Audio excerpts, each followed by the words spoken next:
I'd make a Doctor Who joke here, but much like the cartoons that this film is based on, my familiarity is limited at best. And although I'm aware of the cavalcade of cartoon characters to come from the Rocky and Bullwinkle Show, syndication hasn't been particularly kind to those of us who only get network television and don't have enough money to afford cable.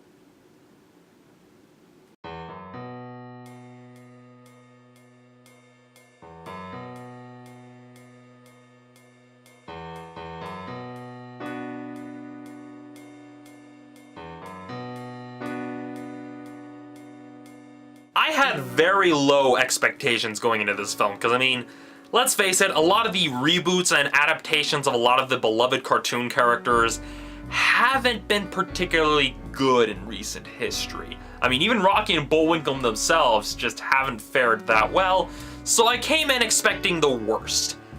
Thankfully, I was pleasantly surprised, but not completely won over. This film has its moments. It has a good mix of action and comedy, and at the very least, our two main characters, Peabody and Sherman, are actually likable.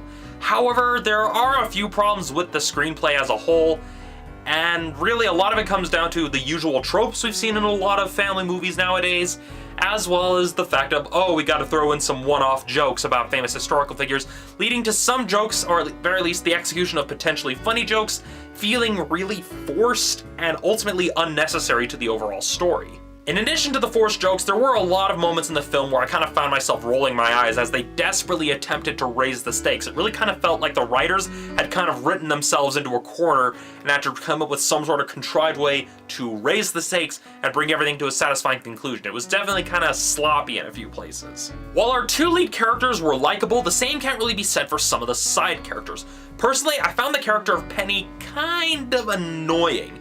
And I mean, even watching the trailers, I could tell it'd be the kind of, oh, they first hate each other, but then she becomes a potential love interest for Sherman partway through the film. I mean, I saw that sort of thing coming, but really, she felt like kind of one of the forced elements that people usually add in modern family movies nowadays to really try to make things more hip and modern. Just, her character felt annoying.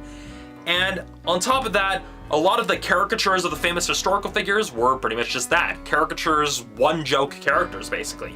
I mean, it was definitely a case where they had some really good voice casting. I mean, Patrick Warburton as Agamemnon, that was pretty funny. I mean, Mel Brooks as Einstein was pretty funny. But really, they were all just one-joke characters, really one note, not all that much to them. And I understand, yeah, they're bouncing through all these different time periods, but really, the jokes got old pretty quickly during the film. Other than that, I at least found the film entertaining and definitely on a slightly higher tier than some of the other family-friendly fare that I've reviewed on this show. Unlike Despicable Me 2, there was a nice balance of jokes for both kids and adults, but it still actually managed to tell a story that at the most part made sense and was actually cohesive, albeit a little predictable.